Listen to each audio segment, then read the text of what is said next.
Okay, I am very interested about. I know quite a bit about MS. I was wondering if you could tell me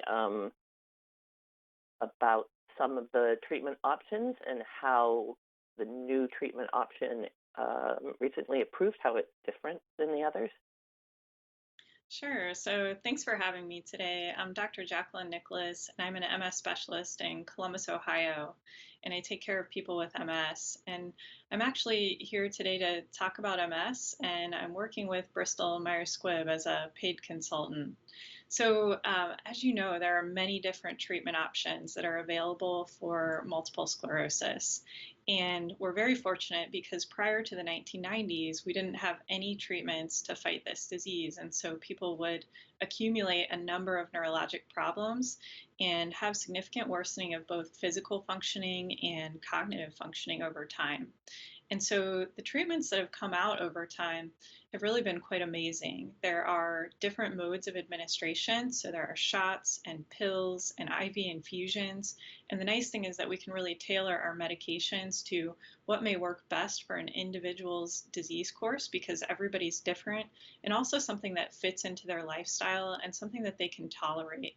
And so each treatment decision is individualized and needs to be made between the patient and their physician.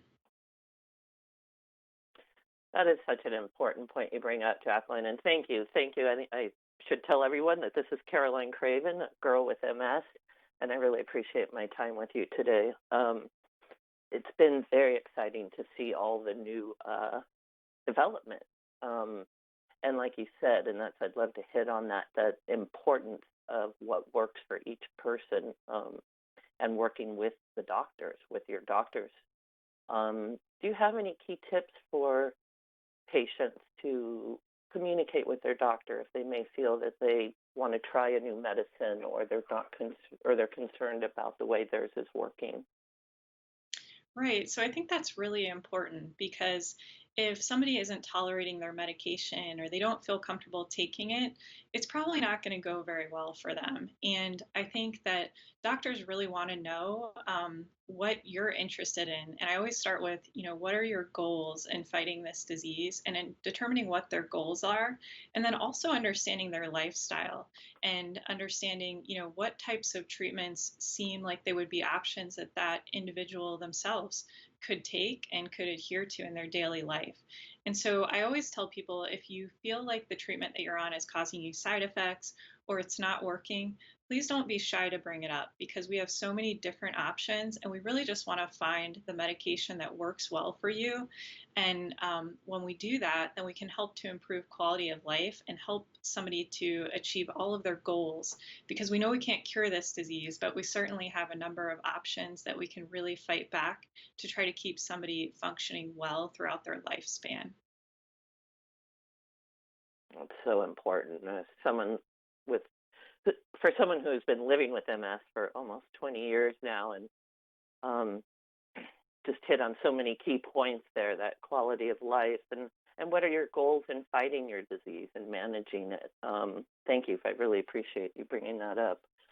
Um, and could you tell me about the new treatment that has come out, recently approved? Sure. So you're right. So there's a new FDA approved treatment called ZEPOSIA, and it's a once daily oral pill for MS.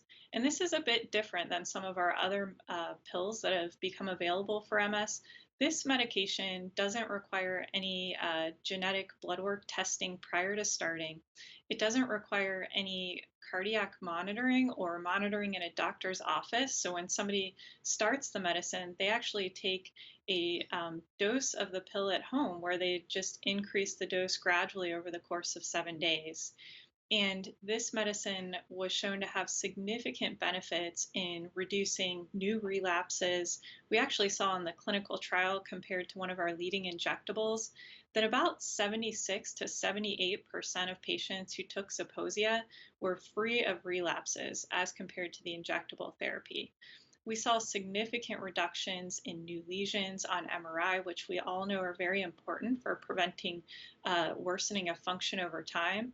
And then, interestingly, for individuals who took ZEPOSIA as well as the leading injectable in the clinical trials, 9 out of 10 people with MS did not have any disability progression. So that means 9 out of 10 people did not have worsening of their physical function throughout the clinical study. Oh, that is great news. That's very exciting. And is this available now for people to use? It is, yep. Do you have So access it is to? FDA approved and available for use. And do you know if the insurance covers it? Yeah, so I don't have all of that information, but I would definitely encourage you to talk to your doctor. And if they feel this treatment is right for you, then they can work with you through those issues. Okay, great. Um, and how does it work within the MS, within the body? What is its function or mechanism to reduce these relapses? Sure. Yeah, that's a great question. So it actually binds to special receptors on white blood cells or lymphocytes. And when it does that, it sequesters them within lymph nodes, and that helps to prevent the lymphocytes from actually entering into the brain and the spinal cord, and in turn prevents new damage in MS. And this is this is approved for relapsing remitting MS? So it's actually approved for all relapsing forms of MS. So it would include relapsing remitting, the clinically isolated syndrome, as well as active secondary progressive MS.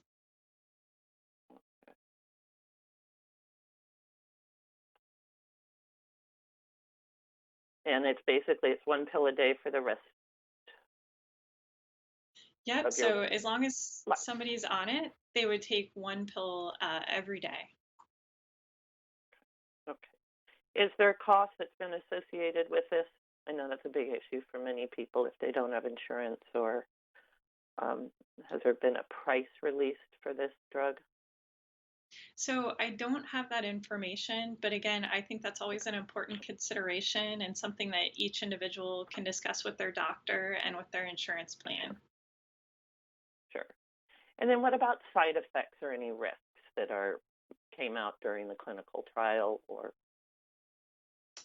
Sure. So that's always important to balance what the benefits are and the risks. And so with this medication, some of the most common side effects that we saw were risk of elevated liver enzymes. So it does require liver blood test monitoring.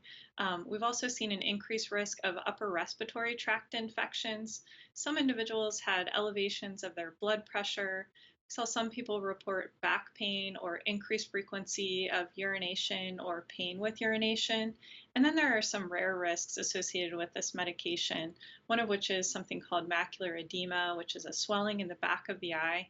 And so each individual, when they're considering this option, should definitely have a long discussion with their doctor about what their medical history is, what medications they're on, what vaccines they've received, and then to determine what the right treatment is for them.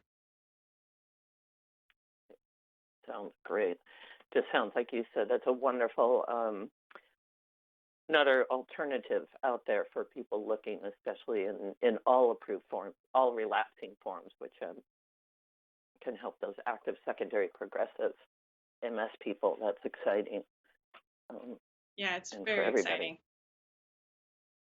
Okay, Yeah, and it's mainly great to does have all the these liver. options. I know, right? I mean, I was diagnosed in 2001. We had the ABC shot. Whew. Right. It changed I a mean, look how lot. much I've been different alive. it is from that time. Oh my gosh, I know. And to have the oral options, um, and the shots and the injectables and the different times and what might work. Okay, something like this, elevated liver enzymes, liver blood test monitoring. Do people, um, a lot of people with MS like to enjoy a glass of wine or two with dinner, something like that. Does that affect? Is this one of those drugs that they have to say clean up that part of their lifestyle more, or can they enjoy a drink or two now and then? Yeah, or is it so too that's associated at something. all?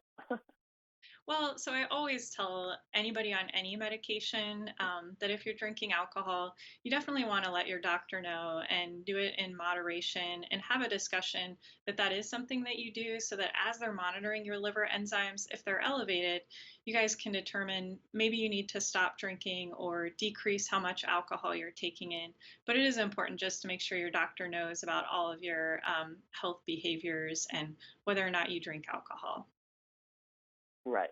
Right. Well, thank you. I just had to ask. I get that question a lot, from different people with MS. Like, that mean I have to go, change this and all that? And I love that. It's just communicating with your doctor. It all goes back to that one-on-one. Um, and where can people go for more information? I have two questions. One, where can people go for more information? And does Bristol Spire, do they have um, some people don't have access to good MS neurologists. They might be in rural areas, or they might not be with a doctor that is up on medicine as they could be. So I guess where do they go for more information, and is there a patient resource service provided by the company? Sure. So, for more information, they can certainly ask their doctor. Another great resource is zeposia.com. So that's spelled Zeposia. And in addition, I always encourage people if they have trouble finding a neurologist, there are great resources like the National MS Society or the Consortium of MS Centers. You can go online and find a neurologist who it works in the field of MS to find out, what's best for your disease. And the other thing is that now with the increased availability of telemedicine, there really are a lot of opportunities for people who don't live right next door to an MS center or an MS specialist. That is such a key point. Thank you, Jacqueline, for bringing that up, because especially in the light of COVID and all of that and the changes, but being able to do that telemedicine, it's helped me a lot over the last 3 months. And I could see how that being able to connect people with other doctors and people that know more about this, the different drugs and options out there. That's a great point. Thank you.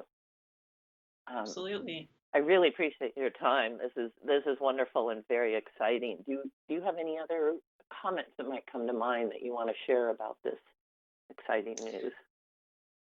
Yeah, well, I just encourage everybody that if you have MS and you're not on treatment or you're not happy with your treatment, please reach out and talk to your doctor so you can find what's best for you so that you can fight this disease and have the best quality of life throughout the course of your life. And I hope you guys have a wonderful rest of the day. And thanks so much for having me. Thank you. Thank you for joining us. This is Caroline, Girl with MS, and thank you so much, Dr. Jacqueline Nicholas. I really appreciate it. Keep up the good Thank you. work, because we all need it, and take that MS. Bye bye.